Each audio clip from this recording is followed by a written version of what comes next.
નામનો એક રાક્ષસ હતો.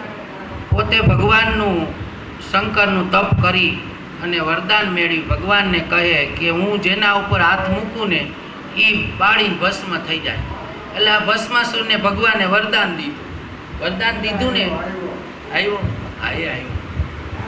પછી ભસ્માસુરને ભગવાને વરદાન દીધું. ભસ્માસુર વિચાર કરવા માંડ્યો કે હવે મારે ક્યાં આ વરદાનનો કાંઈ ઉપયોગ તો કરું ને. ભગવાન ક્યાં ગાંજો પી ગયા, ખોટું વરદાન દે શું કરું.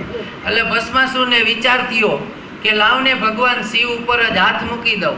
તે ભગવાનને કે ઉભા રહ્યો, ભગવાન તમારી ઉપર હાથ મૂકીને ઉપયોગ કરી લઉં કે આ વચન સાચું છે ખોટું. તો મહાદેવ વળી કાઢતા દોડતા દોડતા ગયા મોર મહાદેવ ને વાહે ભસ્માસુર. એ ઉભા રહ્યો મહાદેવ તો દોડ્યા કે હવે આ બાળીને મને ભસ્મ કરી નાખશે. પછી મહાદેવ વિચાર કરવા માંડ્યા હવે કરવું શું. પછી મહાદેવ આગળ ગયા ને આ વાંદરાનું ટોરું હતું. તે ભસ્માસુર વાહે દોડતો હતો ને મહાદેવ વાંદરો બની ગયા. વાંદરો બની ટોળામાં રહી ગયા. એટલે ભસ્માસુર ગોતવા માંડ્યો કે મહાદેવ ગયા ક્યાં, અહીં તો બધા વાંદરા જ છે. તે ભસ્માસુર કે અહીં તો નથી. રામ આગળ ને આગળ દોડતો ગયો. પછી વાંદરા સ્વરૂપે ભોળાનાથ ભગવાન વિષ્ણુને કીધું, એ વિષ્ણુ મને બચાવો. તો કે કાં, તો કે અહીંયા તો આવો પણ અહીં ક્યાંય દેખાતા જ નથી, બંધા વાંદરા જ છે કે તમે તો કે દેખાત નથી. પણ કે હોય વાંદરો થઈ ગયો જાઉં કે આમાં. ભસ્માસુર આગળ ગયો છે મને મારવા કે મારી માથે હાથ મૂકે તો હું ભસ્મ થઈ જાઉં કે. તો કે હવે શું કરવું. તો કે ગમે તમે રસ્તો ગોતો.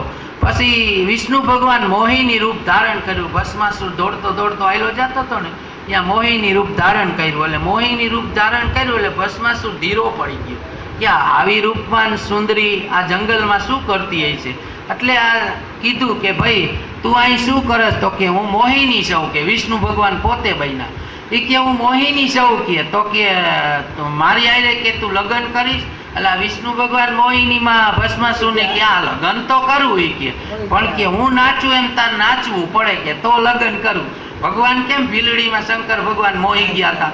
ત્યાં ભીલડીએ કીધું તું કે નાચો. ત્યાં પગમાં બાયગા ઘૂઘરા હાથમાં લીધી કરતા. નર નાચે ને નારી જોવે. એવી રીતે કે તું જો નાચ ને મારી આરે, હું જેમ નાચું એમ તું નાચ.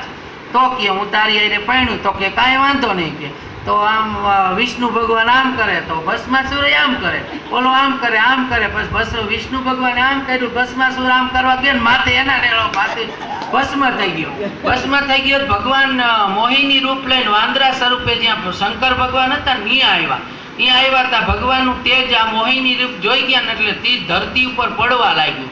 તે વિષ્ણુ ભગવાન એમ કહ્યું કે આ શિવનું તેજ છે, જો ધરતી ઉપર પડી જાય તો ધરતી રસાતાળ થઈ